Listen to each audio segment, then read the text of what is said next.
பர்திமேயு சுவிசேஷ ஊழியங்கள் வழங்கும் நற்செய்தி நேரம். தேவ செய்தி பாஸ்டர் ஆர். அகஸ்டின். இந்த நாளில் உங்களோடு நான் பேசி வருகிறேன். மறுபடியும் அந்த வசனத்துக்கு வந்துருங்க.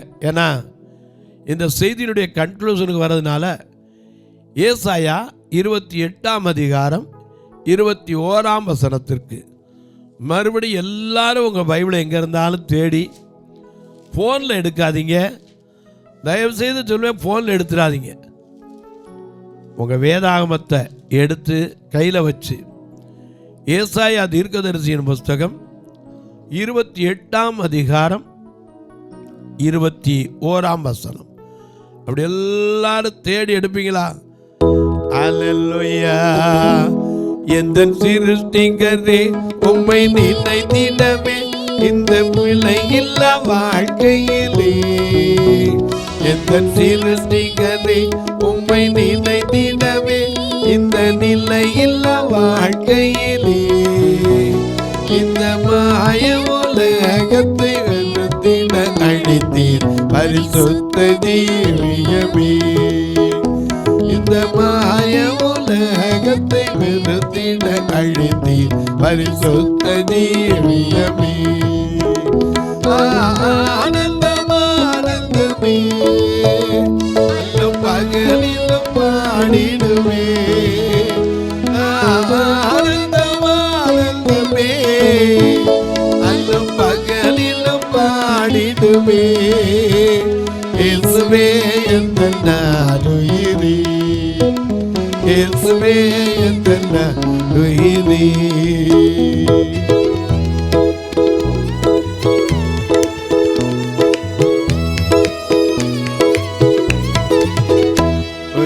அடைக்கலத்தில் என்னை வைத்தவனே, உந்தன் நாமத்தை நம்பிடுவே. அடைக்கலத்தில் என்னை வைத்தவனே, உந்தன் நாமத்தை நம்பிடுவே.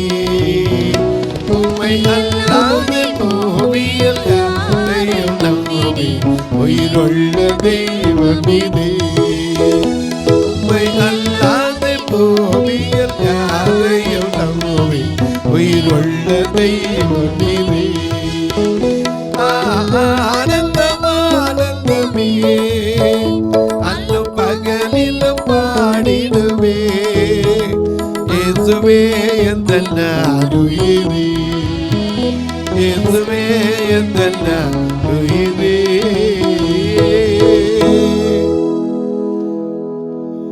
எல்லாம் எடுத்துருவீங்க. ஏசாயா 28:21 திரும்ப வாசிக்கலாம்.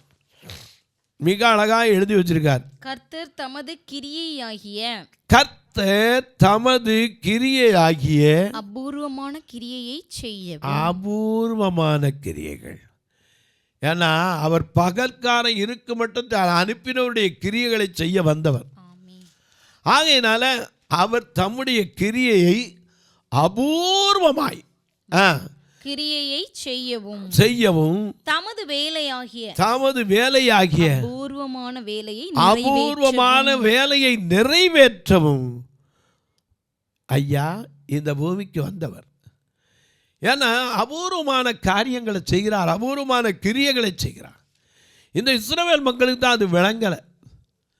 பாருங்க, யாத்திராகமம் 16ஆம் அதிகாரம் முதல் வசனத்துக்கு உங்களுடைய வேதத்தை திருப்பிக் கொள்ளுங்க. அதை எடுத்து வாசிக்கலாம். யாத்திரையாகமம் 16ஆம் அதிகாரம் முதல் வசனத்திலிருந்து கொஞ்சம் வாசிக்கலாம். இஸ்ரவேல் புத்திரராகிய சபையார் எல்லாரும் ஏலிமை விட்டு பிரயாணம் பண்ணி. ஏலிம்னா பேரீச்ச மரங்களும் நீரூற்றுகளும் நிறைந்த இடம். அந்த ஏலிமை விட்டு பிரயாணம் பண்ணி எகிப்து தேசத்திலிருந்து புறப்பட்ட 2ஆம் மாதம் 15ஆம் தேதியிலே ஏலிமுக்கும் சீனாய்க்கும் நடுவே இருக்கிற சீன் வனாந்தரத்தை சேர்ந்தார்கள். அந்த வனாந்தரத்திலே இஸ்ரவேல் புத்திரராகிய சபையார் எல்லாரும் மோசேக்கும் ஆரோனுக்கும் விரோதமாக முறுமுறுத்து நாங்கள் இறைச்சி பாத்திரங்கள் அண்டையிலே உட்கார்ந்து. அப்பா, எதுக்கு? மக்களுடைய எண்ணத்தை பாருங்க, எவ்வளவு அற்புதமா விடுதலை பண்ணி கூட்டிட்டு வராரு. ஆனா இவன் புத்தி எங்க இருக்கு? சாப்பாடு. சாப்பாடு சாப்பாடு கடை சாகிற வரைக்கும் தின்னுதான் போய் பாதிப்பேற்றிக்கு போயிடலாம். இவன் என்னதான் இறைச்சி பாத்திர தண்டையில வாசிங்க உட்கார்ந்து அப்பத்தை திருப்தியாய் சாப்பிட்ட எகிப்து தேசத்துல செத்து போனா கூட பரவாயில்ல. இந்த கூட்டம் முழுவதையும் பட்டினியினால் கொல்லும்படி நீங்கள் எங்களை புறப்பட பண்ணி இந்த வனாந்தரத்திலே அழைத்து வந்தீர்களே என்று அவர்களிடத்தில் சொன்னார்கள். பாருங்க, ஆண்டவர் பட்டினி எடுக்கிறவரா? யாருக்கெல்லாம் உணவு வைக்கிறவர்? கல்லுக்குள் தேரையை வைத்தவர் நீ, அதற்குள்ளும் தீபனை தந்தவர் நீ.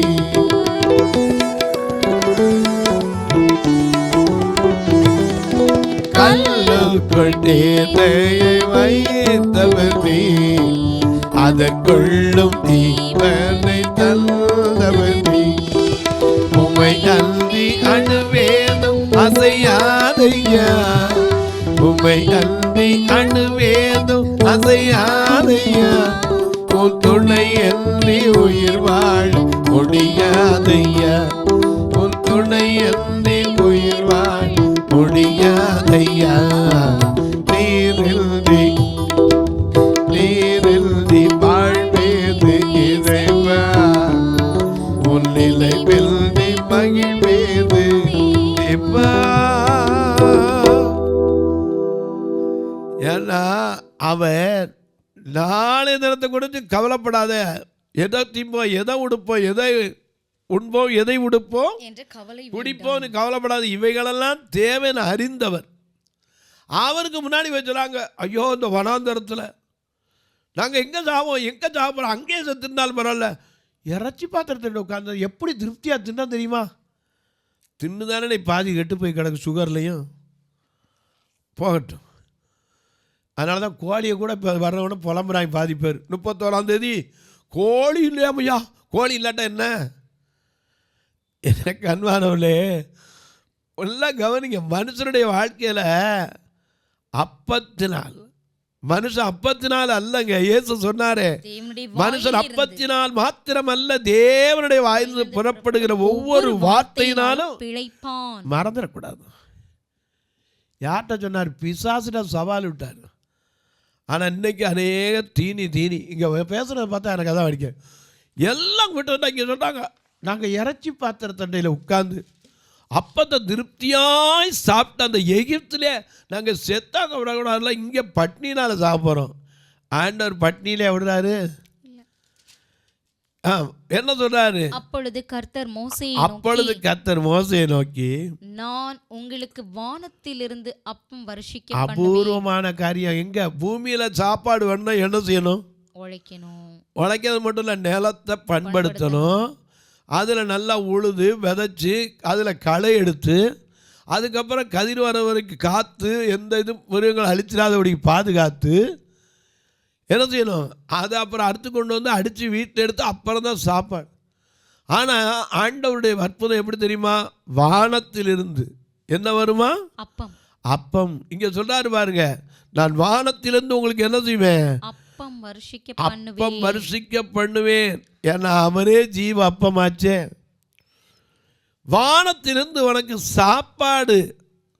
ஐயா, எங்க வரும் ஒத்தாசை? எங்க இருக்கு வரும்? கர்த்தரிடத்தில். ஆமா, அவரை நோக்கி பார்க்கறத விட்டுட்டு இன்னைக்கு உலகத்தில் எகிப்தை நோக்கி பார்த்துக்கிட்டு இருக்கான். இவன் பலமுறை ஐயோ எங்களுக்கு என்ன இப்போ என்ன அவசராரு. அடே, நான் உங்களுக்கு ஒன்று செய்ய போகிறேன்டா. வானத்திலேருந்து மழை வர பார்த்துருப்பீங்க, வெயில் அப்போ மழை கூட பெய்யலை, இப்போ நம்ம பார்க்குறோம். ஆனால் வானத்திலிருந்து என்ன வருமா? அப்பம், சாப்பாடு. ஜனங்கள் போய் ஒவ்வொரு நாளுக்கு வேண்டியதை ஒவ்வொரு நாளிலும் சேர்த்து அன்னன்னைக்குள்ள அப்பத்தை அன்னன்னைக்கு தருகிறவர் இல்லையா? அன்னன்னைக்குரிய அப்பத்தை தருகிறவர். அதனால் அவர்கள் என் நியாயப்பிரமாணத்தின்படி நடப்பார்களோ நடக்க மாட்டார்களோ என்று சோதிக்கிறதுக்காகவே வானத்திலிருந்து மன்னா டெய்லி கொடுத்தார். ஆனால் ஒரு கண்டிஷனை வச்சார். அது எப்படி இருந்துச்சு பார்க்கறதுக்கு? கொத்துமல்லி அளவு, தேனிட்ட பணியாரம் போல, புது ஒலிவேண்டை போல இருக்கு. மோசைட்ட போய் கேட்குறாங்க, ஐயா இது என்னதுயா, இதெல்லாம் அபூர்வமாக இருக்கு. இதுதான் உங்களுக்கு கர்த்தர் புசிக்க கொடுக்கிற மன்னா. இதுதான்ப்பா கர்த்தர் உங்களுக்கு புசிக்க கொடுக்கிற ஆகாரம். ஏன்னா நீ பாடுற இந்த உலகத்தில் பூமியில் வந்தபோது அவர் என்ன செய்தார்? 5 அப்பம் கொண்டு அனைவருக்கும் பகிர்ந்து, 5 அப்பம் கொண்டு அனைவருக்கும் பகிர்ந்து, சிந்தையில் உவந்த பத்திகத்த ஸ்ரீகண்டே என்றைக்கு காண்பேனோ என் நேசு தேவா, என்றைக்கு காண்பேனோ என் இயேசு தேவா, என்றைக்கு காண்பேனோ.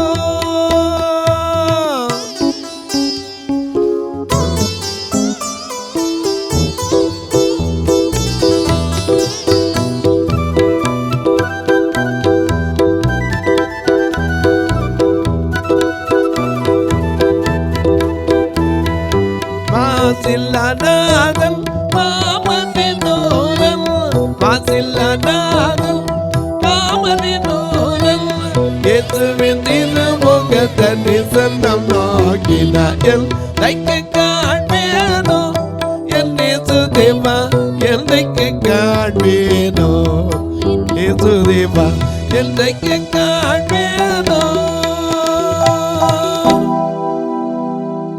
ஐயா 5 அப்பம் கொண்டு அனைவருக்கும் பகிர்ந்தவராச்சே. எதுக்கு? வழியில் இவர்கள் என்ன செய்வாங்க? சோர்ந்து போவாங்க. அதனால் இவங்களை என்ன செய்யுங்க? அப்பத்தினால திருப்தியாக்கி அனுப்புங்க. சீசனில் நீங்கள் ஒன்றுமே இல்லைன்ன உடனே நீங்கள் தான்ப்பா கொடுக்க போறீங்கன்னு உட்கார வச்சு 5 அப்பத்தையும் 2 மீன் என்ன செய்தார்? ஆசீர்வதித்தார். ஆனால் இங்கே பார்க்கிறோம், இஸ்ரவேல் மக்கள் அதை விட பெரிய சேனை. எங்களுக்கு இறைச்சி பாத்திரத்துக்கிட்ட இருந்தோம், நல்லா திருப்தியாக சாப்பிட்டோம், ஐயோ இங்கே சாக போகிறோம். இல்லடா, உங்களுக்கு எங்கேருந்து வரப்போகுது? வானத்திலிருந்து அப்பம் வர்ஷிக்க பண்ணுவேன். அது காலைதோறும் என்ன செய்யும்? போய் அதை புரைக்கலாம். வாசிங்க 4ஆம் வசனத்திலிருந்து 16:4 இருந்து மிக அழகா எழுதி வச்சிருக்கேன். கர்த்தர் மோசேயை நோக்கி, நான் உங்களுக்கு வானத்திலிருந்து அப்பம் வர்ஷிக்க பண்ணுவேன். ஜனங்கள் போய் ஒவ்வொரு நாளுக்கு வேண்டியதை ஒவ்வொரு நாளிலும் சேர்த்துக் கொள்ள வேண்டும். ஆமா, அதனால என் நியாயப்பிரமாணத்தையாவது கடைபிடிப்பாங்களான்னு பார்ப்போம், இல்லையான்னு சோதிப்போனார். 6ஆம் நாள்ல அவர்கள் நாள்தோறும் சேர்க்கிறதை பார்க்கிலும் ஒரு பங்கு. அதாங்க அப்ப அபூர்வமான காரியம். ஞாயிற்றுக்கிழமைக்கு சனிக்கிழமை ஆயத்தம் பண்ணி வைக்கிறான். அதனாலதான் நம்மளை பார்த்து என்ன சொல்றாரு? ஆயத்தப்படுங்க. ஆயத்தம் உள்ளோரை ஆகாயம் சேர்க்க அவரே மாறாரே. ஆயத்தம் உள்ளோரை ஆகாயம் சேர்க்க அவனே மாறாரே. மேகமேதில் இயேசுராஜன் மேகமாய் மாறாரே.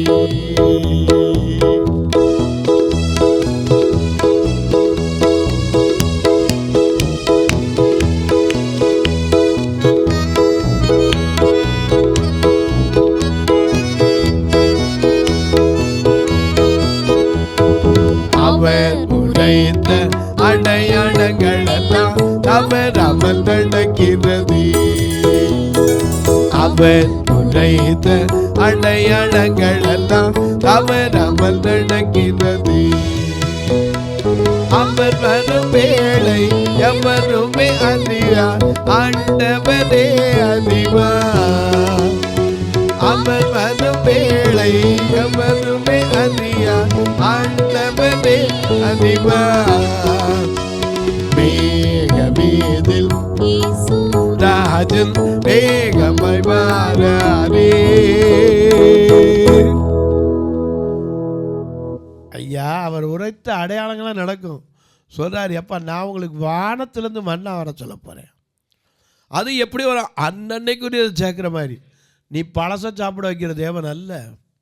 ஒவ்வொரு நாளும் புது கிருபையால் புது பலத்தால் புதிய கிருபை தந்து எனக்கு அன்பானவர்களே பிறப்பிலிருந்து நடத்துகிற தேவன். சொல்றாரு, உங்களுக்கு அன்னன்னைக்கு ஒரு இது. 6ஆம் நாள் மட்டும் அவர்கள் நாள்தோறும் சேர்க்கிறதை பார்க்கலாம் 2 தனையாய் சேர்த்து இன்னொரு பங்கு ரெட்டிப்பான ஆசீர்வாதம். ஏன்னா அடுத்த நாள் நீ பட்னியாக கிடந்துடக்கூடாது.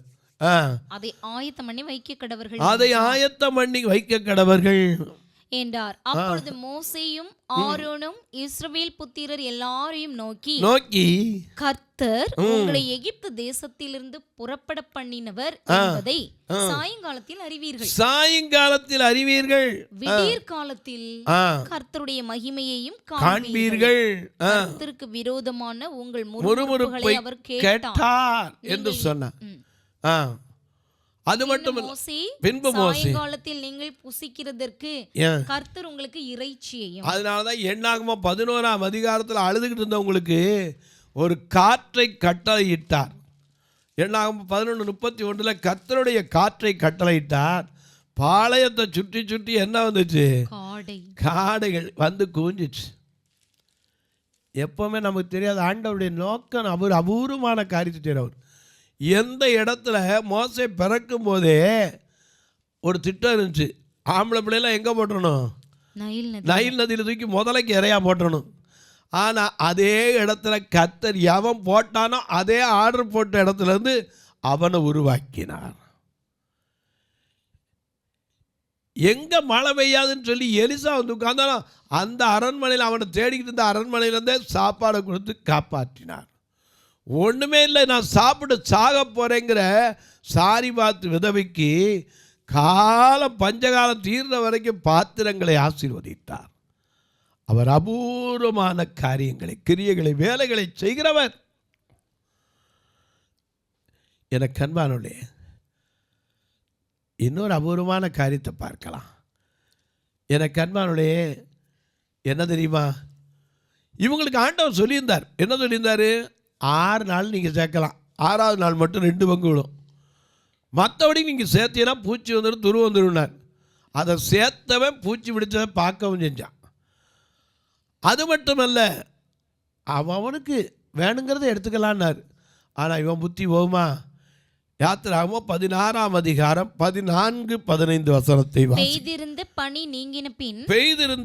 நீங்கின பின் இதோ வனாந்திரத்தின் மீதெங்கும் உருட்சியான ஒரு சிறிய வஸ்து பனிக்கட்டி பொடியத்தனையாய் தரையின் மேல் கிடந்தது. இஸ்ரவேல் புத்திரர் அதை கண்டு அது என்னது என்று அறியாது. இது என்னதுன்னு அவனுக்கு தெரியாது. ஒருவரை ஒருவர் பார்த்து இது என்ன என்றார்கள். அப்பொழுது மோசே அவர்களை நோக்கி, இது கர்த்தர் உங்களுக்கு புசிக்க கொடுத்த அப்பம். கர்த்தர் கட்டளையிடுகிறது என்னவென்றால் அவரவர் புசிக்கும் அளவுக்கு தக்கதாக. நல்ல கவனிங்க, அங்கே ஒரு பெரிய காரியத்தை சொல்லி பார்க்கிறான். அவரவர் புசிக்கும் அளவுக்கு தக்கதாக அதை எடுத்து சேர்க்க கடவீர்கள். உங்களில் உள்ள ஆத்துமக்களின் லெக்கத்தின்படி அவனவன் தன் கூடாரத்தில் இருக்கிறவர்களுக்காக தலைக்கு ஒரு ஓமர் அளவு எடுத்துக்கொள்ள கடவன் என்றான். சரி, இஸ்ரவேல் புத்திரர் அப்படியே செய்து சிலர் மிகுதியாய் அதுலயும் ஒரு கூட்டம் ஓடி ஓடி சேர்த்துருவான். கடைசியில் ஒரு நாள் ஒன்றத்தையும் கொண்டு போகிறதில்ல. எவ்வளவு சேர்த்தாலும் சரி, ஒருவேளை திருடம் பறிப்பான் உலகத்தில், ஆனால் நீ அங்கே கொண்டே போக முடியாது. இங்கே பார்க்கிறோம், அவர்களில் சிலர் கொஞ்சமாயும் சிலர் மிகுதியாயும் சேர்த்தாங்க. ஆண்டவர் அங்கேயும் ஒரு அற்புதம் கொண்டாந்து எல்லாரும் அளந்து பார்த்தா அவனவனுக்கு தேவையான ஒரு ஓமர் அளவு இருக்குது. நிறைய சேர்த்தவனுக்கு மிச்சதும் இல்லை, கொஞ்சமா சேர்த்தவனுக்கு குறைவானதும் கிடையாது. நிறைய சேர்த்தவன் நினைச்சிட்டு வந்துருப்பான், ஐயோ இன்னைக்கு நிறைய கொண்டாந்துட்டோம். அளந்து பார்த்தா என்ன இருந்துச்சு? ஒரு ஓமர் தான், ஒரே ஓமர் தான். கொஞ்சமா சேர்த்தவன், ஐயோ நீ 10 பத்தாதோ, வாப்பா. ஏன்னா அன்றன்றுள்ள தேவையை அளந்து போஷிக்கிற ஆண்டவர். நாம் அநேக நேரம் தெரியாது, வானத்திலேருந்து எப்படி சாப்பாடு வராங்கன்னா சமையல் பண்ணி வந்துச்சு. நாம் இன்றைக்கி பூமியில் ஒரு சின்ன காய்கறி சாப்பிட்னா கூட அதுக்கு போட்டு அது பயிர் வந்து வளர்ந்து தினம் போய் பார்த்துக்கிட்டே இருக்கணும். இன்னும் கொஞ்சம் பெருசாகட்டும், இன்னும் கொஞ்சம் பெருசாகட்டும், அப்புறம் கூட்டுக்காகும். ஆனால் அங்கே ரெடியாக பண்ணி வருது, என்ன வேணும் சாப்பாடு வருது. அதை கொண்டு போய் இடிச்சோ அவிச்சோ எப்படி செய்யலாம். ஆனால் அளவு அவனுடைய தலைக்கு எவ்வளோ லக்கத்துக்கு தவிர போஷிக்கிற தேவன். ஆனால் இவன் புத்தி ஓடி ஓடி சேர்த்து பார்த்தான். கடைசியில் என்ன இருந்துச்சு? மிகுதியாய் சேர்த்தவனுக்கு மீதியும் இருக்காது, கொஞ்சமாக சேர்த்தவனுக்கு குறைவானது. அதுதான் அபூர்வமான தேவன். எனக்கு கண்பானுடைய ஒரே ஒரு காரியத்தை சொல்லி முடிக்க போகிறேன். கடலை பார்க்குறோம், இன்னைக்கு கடலை பார்க்குறப்ப இதுக்கு கரை எது? மனுஷன் நினைக்கிறானோ பெரிய கோட்டை கட்டினா, பெரிய பாலம் கட்டினா அது நின்றுன்னு. ஆனால் கர்த்தர் எதை வச்சார் தெரியுமா?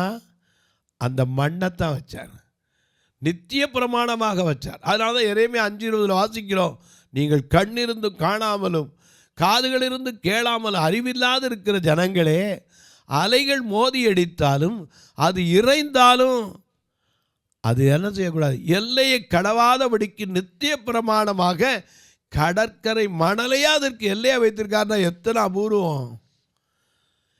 கடலில் எவ்வளோ தண்ணி இருக்குது, அதுக்கு பெரிய பாதுகாப்பு என்னது? அந்த மண்ணு தான். தொலைக்காட்சியில் பார்க்கிற என் அன்பு மக்களே, அபூர்வமான கிரியைகளை செய்கிறவர், அபூர்வமான வேலைகளை செய்கிறவர். பூர்வத்தை மறந்துடுங்க, முந்தினவர்களை நினைக்காதீங்க. உங்களுக்கு ஒரு புதிய காரியத்தை கர்த்தர் செய்ய முடியும். ஒருவேளை பல நாட்களாக வியாதி படுக்கையில் இருக்கலாம். ஆண்டவர் நினச்ச ஒரே நிமிஷத்தில் 38 வருஷம் படுத்திருந்தவனை ஒரு வார்த்தையை சொல்லி சுகப்படுத்தலையா? உன் படுக்கை எடுத்துக்கொண்டு நட, அவ்வளோதான், முடிஞ்சு. 4 பேர் தூக்கிட்டு வந்த திமிர்வாதக்காரனை பார்த்து உன் படுக்கை எடுத்துக்கிட்டு வீட்டுக்கு போகும்போது எல்லாருக்கும் முன்பாக நடந்து போகலையா? பாடையில் கட்டி தூக்கிட்டு வந்த வாலிபனப்பா எழுப்பி அவன் தாய்க்கு ஒப்புவிக்கலையா? நாரிப்போன லாசருவை வெளியே அழைத்த போது அவன் எழுந்து வரவில்லையா? துர்கா நன்மை செய்தாள் என்று அறிந்து இன்னும் கொஞ்ச நாள் வாழட்டுன்னு அவளை உயிரோடு எழுப்பி அவருடைய பரிசுத்தவான்களுக்கு ஒப்பு கொடுக்கலையா? அவர் பூர்வத்தை நினச்சி மோஞ்சு போயிடாதீங்க. கர்த்தர் அபூர்வமான காரியங்களை செய்கிறவர். நானும் ஒரு காலத்தில் அப்படி தான் நினச்சேன், 2 கழுது தெரியாமல் என்ன செய்ய போகிறோம்.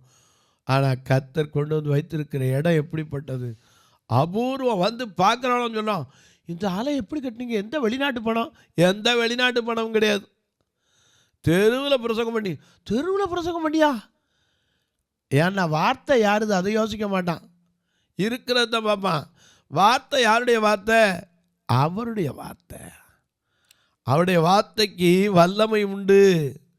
அவருடைய வார்த்தை வனாந்தரங்களை அதிர பண்ணும், பெண்மானை ஈன பண்ணும். கர்த்தருடைய சத்தம் வல்லமையுள்ள சத்தம். தொலைக்காட்சியில் பார்க்கிறவர்களே, இதை கேட்குறதோடு நாம் ஒரு வார்த்தை ஜெபம் பண்ணுங்க. ஒவ்வொரு நாளும் இந்த நிகழ்ச்சி வருவதற்கு தேவைகள் சந்திக்கப்பட ஜெபம் பண்ணுங்க. அது மட்டும் இல்லை, எங்கள் ஆலயத்தில் எத்தனையோ பார்வையற்ற மக்கள் ஞாயிற்றுக்கிழமை வரும்போது ஒவ்வொரு வாரமும் வேனுக்கு மட்டுமே 5000 வாடகை விட்டுருக்கோம். ஆண்டவர் ஜெபம் பண்ணுங்க, எங்கே இருந்தாவது ஒரு பயன்படுத்த முடியாத இல்லை, நல்லா பயன்படுத்தக்க ஒரு வேணுன்னொன்னே ஒரு சின்ன ஒரு 5 பேர் 6 பேர் போகிறதில்ல, 7 பேர் 8 பேர் போகிறதில்ல. ஒரு வேணா சீட்டடு வேணா கர்த்தர் கொடுக்கணும். ஏன்னா எப்போவுமே ஆண்டவர்கிட்ட கேட்க மேலானவற்றை நாடுங்கள்னு வேதம் சொல்லுது. கொண்டாந்து அவர் கொடுக்கணும். அது மட்டும் இல்லை, ஐயா நாங்கள் உதவி செய்யணும்னா எப்படி செய்கிறது? இதில் 2 ஃபோன் நம்பர் வருது, அது வழியாக நீங்கள் தொடர்பு கொள்ளலாம். QR கோடும் அதுலேயே வருது, நீங்கள் தொடர்பு கொள்ளலாம். கணக்கு வைக்கிறவங்க என்ற கேளுங்க, வழிமுறைகளை சொல்கிறேன். ஐயா எப்படி செய்யலாம், எந்தெந்த காரியம் தேவை இருக்குது?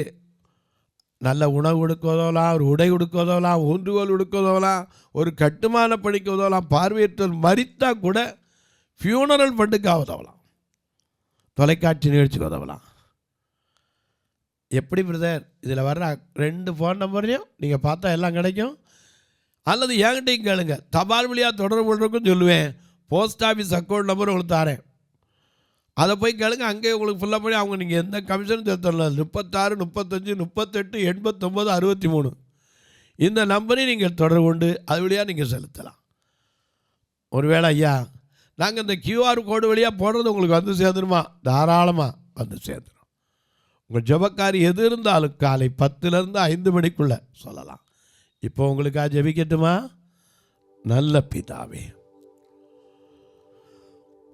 பூர்வமானவைகளை சிந்திக்க வேண்டாம், முந்தினவைகளை நினைக்க வேண்டாம். இதோ நான் ஒரு புதிய காரியத்தை செய்வேன், அது இப்பொழுதே தோன்றும், நீங்கள் அதை அறியீர்களா என்று சொன்னீர். நீர் செய்கிற புது காரியம் ஒவ்வொன்றும் ஏசாயா சொன்னபடி ஆயத்தம் பண்ணி வைத்திருக்கிறவைகள் மனிதனுடைய கண்களுக்கு தெரிவதில்லை, மனிதனுடைய காதுகளில் கேட்டதும் இல்லை, அவன் இருதயத்தில் உணர்ந்ததும் இல்லை. ஏன்னா ஐயா, நாங்கள் எதிர்பார்த்திராத நன்மைகளை தருகிற தேவன். எதிர்பார்த்தது மட்டுமல்ல, எதிரே பார்த்திருக்க மாட்டது, எப்படி நடக்கும், எப்படி நடந்தது அப்படி கூட எங்களால் சிந்திக்க முடியாது. ஏன்னா உம்மால் கூடாத காரியம் ஒன்றில்லை. எல்லாம் அப்படியே ஒரே ஒரு மட்டும் எல்லாம் சேர்ந்து சொல்லுகிறேன். உம்மால் கூடும் எல்லாம் கூடும், ஒரு வார்த்தை சொன்னால் போதும். ஐயா, ஒரு வார்த்தை சொன்னால் போதும். ஐயா, ஒரு வார்த்தை சொன்னால் போதும். விண்ணப்பத்தை கேட்பவரே, கண்ணீரை காண்பவரே, சுகம் தருபவரே, ஸ்தோத்திரம் ஏசையா. இரக்கத்தில் ஐஸ்வர்யமுள்ள ஆண்டவரே, யார் யார் இனிமே முடியாது, நடக்காது, ஆகாது, இனி எந்த வாய்ப்புமே இல்லைன்னு சொன்னாங்களோ அந்த இடத்துல வழிகளை உண்டு பண்ணுகிற தேவன், நான் வனாந்தரத்தில் ஆறுகளையும் அபாந்தர வழியிலே நீரூற்றுக்களை உண்டு பண்ணுகிறவன்.